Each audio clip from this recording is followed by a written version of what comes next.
Dashuria mos më ka munguar as pak, jam rritur me shumë njerëz. Nga ana tjetër, sigurisht, familja ime ka patur ato pjesët e veta kaotike, nuk ka si problem, gjëra që i ndodhin të gjithëve, ti rritesh edhe i vë gjërat në vendin e vet. Okej, divorci prindërve, të tjerë, po unë mendoj që shumë familje shqiptare e kanë përjetuar këtë gjë. Edhe tani ajo është një pjesë që absolutisht është pjesë e jetës time, është pjesë e të shkuarës time. 6 vjeç. 6 vjeç. 6 vjeç. E vogël. Po janë gjëra që nuk zhbëhen, po mund t'i marrësh më të mirën.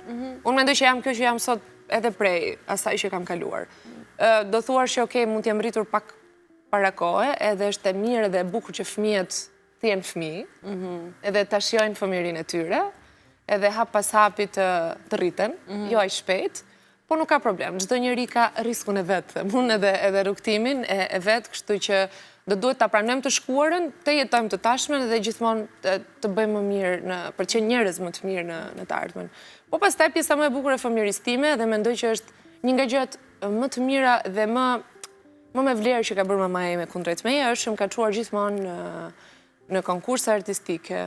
Unë kam qenë aktrim shumë e vogël, kam bërë balet që 6 vjeç, kam kënduar shumë e vogël, në studio kam hyrë që 8 vjeç, nuk më ka lënë asnjëherë pa më çuar në aktivitet artistike që unë kam patur dëshirë dhe sigurisht e ka parë që e kam talentin për ta bërë, po nuk është e thjeshtë. Edhe sot nuk është e thjeshtë. Imagjino të kthehesh pas në kohë me mundësitë që prindrit tanë kanë patur atëherë që shumë vështirë. Plus edhe me një fëmijë, një grua vetme e divorcuar, shumë e vështirë. Po ajo s'ka hequr dorë, është e fortë. Kur u rritë dhe u pjeke, kuptove pra engjin e pjekur në 18 vjeç, e tutje.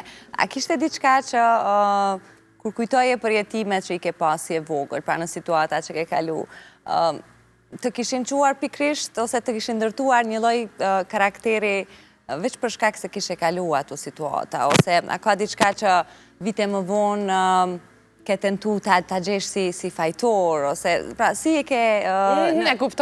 E kuptoj shumë. Në momentin kur je rritur, a ke qenë pak ajo adoleshentja që tenton të vëgishtin diku, apo... Po, mendoj që po, dhe besoj që të gjithëve në ndodhë, sidomos në adoleshencë. Po, pra. Jetë shumë mirë që ti bësh me rebele, do të kuptosh kush je, se si është jeta, se si është bota, se gjërat fillojnë ndryshojnë, mendon që ti ke gjithmonë të drejtë, edhe të tjerët nuk kanë, edhe prindrit kanë përgabime, edhe ti je shumë e mirë, dhe i bën të gjitha mirë. Sigurisht më ka ndodhur.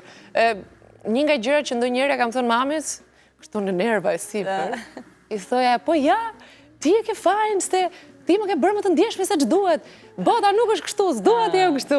Do me të ne përjetoja shumë të gjënë, dhe mami thoshte, po unë kështu dija, të rrisja dhe kështu të rrita. Nuk është se dija një formë tjetër. Dhe nëse tha ka patur